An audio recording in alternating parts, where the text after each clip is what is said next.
دلوقتي هنعمل مع بعض رز وهنعمل بانيه. فالمفروض ان انا هحط نص كيلو رز في البلاستيكه. هغسل الرز بعد كده هحمره. اهي 3 كوبايه اهي. المفروض بقى ان انا كده ايه بغسل الرز.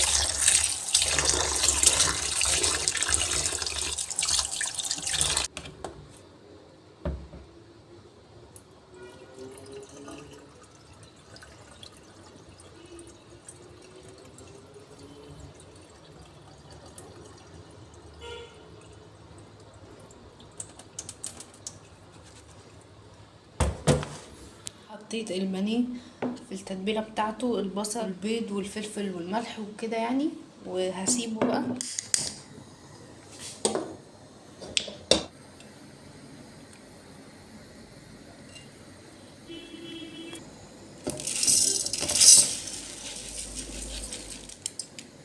عشان احنا مش هنعمل رز عادي، احنا هنعمل رز بالكركم.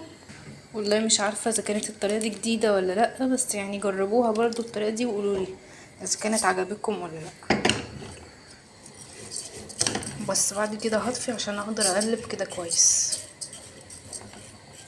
نملى ميه عشان بعد ما نحمر الرز نحط الميه كده مثلا. جينا اللحظه المرعبه بالنسبه لاي حد مبتدئ لسه في الاكل.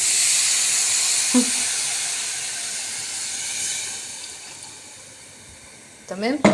هنقلب الرز بقى اهو عشان ما يبقاش حاجه طالعه لبره كده، والميه بقى ايه سيبها تغلي. نحط بقى كده ونسيب الحاجه تغلي اهو حبه. تمام. ومستنيه يتحمر شويه كمان عشان احط بقى الميه. والله انا سبت الطبخ والرز اللي انا كنت بعمله ده سبته يتسوى يعني على النار وكده بعد ما حطيت الميه، عشان عايزه اقول بس نصيحه كده عشان بعد كده هنكمل الاكل مع بعض عشان هنروح نعمل سلطه.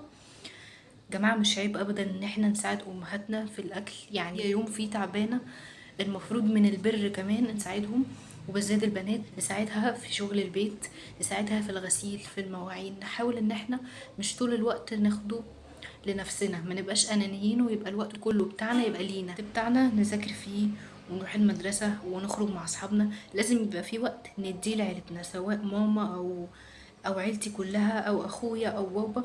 لازم دول حقهم عليا او من برهم ان انا اساعدهم واقف جنبهم، احاول ان انا اساعدهم كمان. قلت لكم مش عيب ابدا لما مامتك تكون خارجه او خارجه مع اصحابها او بترفع عن نفسها او اي حاجه، او حتى تعبانه النهارده ان انتي تطبخي بدلها. تمام. او تساعديها في شغل البيت كويسه. وعشان تتجوزي ان شاء الله عيالك كمان يعملوا معاكي نفس اللي انتي كنت بتعمليه مع مامتك ويساعدوكي، لانه فعلا انا بحس قوي بماما وبحس بالامهات انه ساعات فعلا بيبقوا صاحيين تعبانين من كتر بقى الضغط العيال والاكل والمسؤوليات، ولو كمان بتشتغل فساعات بتبقى صاحيه ما عندهاش مزاج ان هي تطبخ او تعبانه مش قادره تطبخ. فمن واجبنا احنا كولاد ان احنا نساعدهم، ولو يوم زي ما قلت لكم مش قادره ان هي تعمل الاكل فاحنا المفروض نتعلم ونعمل الاكل ونساعدها ونحاول نريحها على قد ما نقدر عشان نبقى اولاد بارين باهلنا وربنا يرضى عنا ان شاء الله. يلا بقى نروح نكمل السلطه. انا اخترت اهو الطماطم، وبعد كده بقى اجيب خيار. بس مش شرط في السلطه ان احنا نحط 500 نوع، عادي احنا ممكن بس نكتفي بالطماطم والخيار، دول اساسي يعني في السلطه. تمام. انا حطيت خضره، وعايزه اقول حاجه برضو ما نحطش الملح الا لما نيجي ناكله عشان الملح بيخلي السلطه تدبل شويه. نحطه بقى في التلاجة.